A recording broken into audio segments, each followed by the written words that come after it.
اعوذ باللہ من الشیطان الرجیم، بسم اللہ الرحمن الرحیم۔ محترم ناظرین، السلام علیکم۔ آج ہمارا موضوع ہے حضرت موسیٰ علیہ السلام کی پیدائش کا واقعہ۔ محترم ناظرین، ایک رات فرعون نے ایک خواب دیکھا کہ شام کی طرف سے ایک آگ آئی ہے اور اس آگ نے تمام گھر کو جلا ڈالا، جبکہ بنی اسرائیل والے محفوظ رہے۔ دہشت کے عالم میں بیدار ہونے کے بعد فرعون نے تمام کاہنوں اور نجومیوں کو جمع کر کے اپنا خواب بیان کیا۔ نجومیوں نے اسے بتایا کہ بنی اسرائیل میں ایک بچہ پیدا ہوگا جو فرعون کی بادشاہت کو ختم کرے گا۔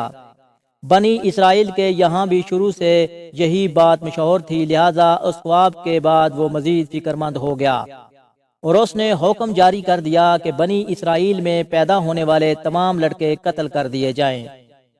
اس حکم کے مطابق فرعون کے حواری اور اس کے سپاہیوں نے ہر ممکن قدم اٹھایا تاکہ کوئی بھی نامولود لڑکا زندہ نہ بچ پائے، لیکن اللہ کے فیصلے اٹل ہوتے ہیں۔ دیکھتے ہی دیکھتے بنی اسرائیل کے ہزاروں نامولود بچے ذبح کر دیے گئے۔ ان دنوں حضرت موسیٰ علیہ السلام کی والدہ اپنے حمل کے ابتدائی دنوں میں تھی۔ اللہ نے ان کی حفاظت کا سامان اس طرح فرمایا کہ ان کی والدہ پر معمول کے مطابق حمل کے اثار ظاہر نہیں ہونے دیے، جن سے آپ فرعون کی چھوڑی ہوئی دائیوں کی نگاہ میں نہ آئیں۔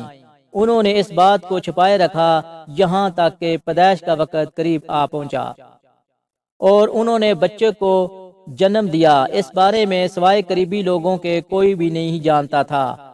نجومیوں نے فرعون کو اطلاع دی کہ بچہ پیدا ہو چکا ہے۔ اس اطلاع نے فرعون کی بدحواس کر دیا۔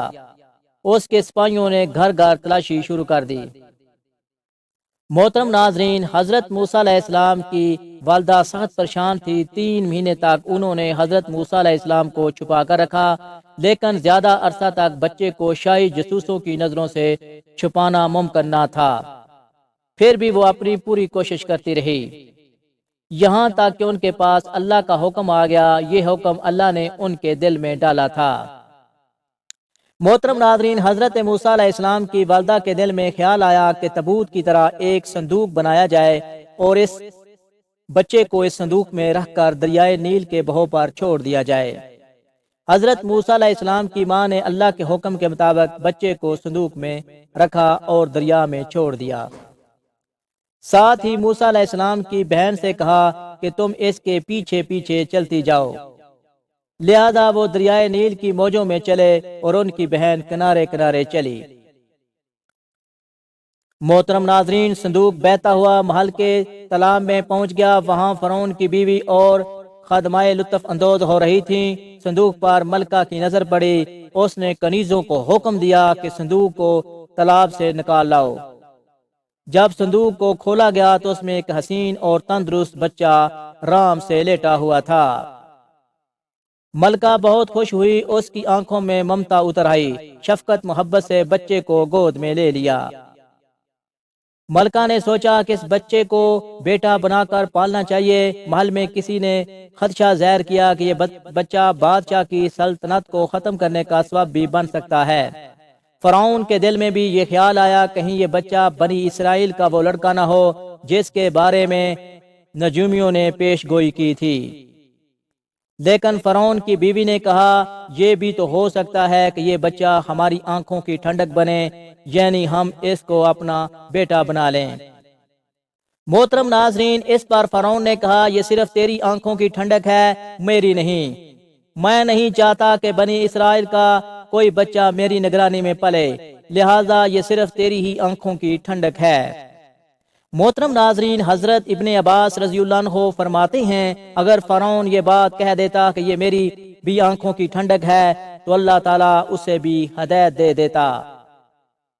ملکہ نے اس بچے کا نام موسیٰ رکھا، جس کے معنی ہے وہ شخص جو پانی سے نکالا گیا ہو۔ بچے کو جب محل میں لے جایا گیا تو اس نے دودھ کے لیے رونا شروع کر دیا۔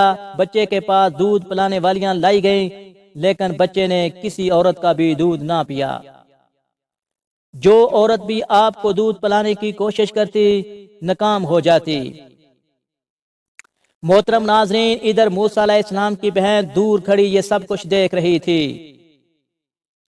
حضرت موسیٰ علیہ السلام کی بہن نے فرعون کی بیوی سے کہا، کیا میں تمہیں ایسا گھر نہ بتاؤں جو اس بچے کی تمہارے لیے پرورش کرے اور اس بچے کی خیر خواہ ہو؟ اس لیے کہ وہ ایک غریب گھرانہ ہے۔ جب انہیں معلوم ہوگا کہ یہ بچہ فرعون کے گھر سے آیا ہے تو انہیں نام و اکرام ملنے کی امید رہے گی۔ اس گھر میں نیک سیرت خاتون ہے، وہ اس بچے کو باخوشی دودھ پلانا قبول کرے گی۔ فرعون کی بیوی نے کہا، چلو ٹھیک ہے، لہذا آپ کی بہن انہیں گھر لے کر آئی۔ محترمہ نے بچے کو دودھ پلایا تو آپ نے فوراً دودھ پینا شروع کر دیا۔ اب چونکہ بچے نے کسی اور کا دودھ پینا قبول نہیں کیا تھا، اس لیے وہ خود بچے کو لے کر آتے تھے۔ اسی طرح موسیٰ علیہ السلام کی والدہ کا بے حد احترام ہونے لگا۔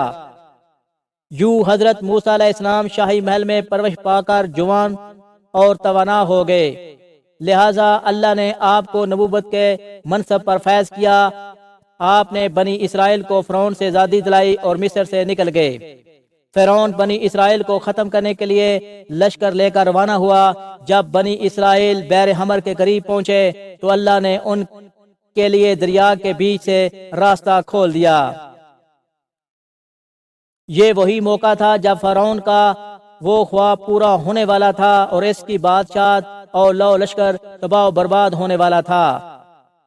بنی اسرائیل تو سمندر کے پار چلے گئے، مگر جب فرعون اپنے لشکر سمیت ان کے پیچھے آیا تو سمندر کا یہ راستہ بند ہو گیا اور وہ اپنے لشکر سمیت اس سمندر میں غرق ہو گیا۔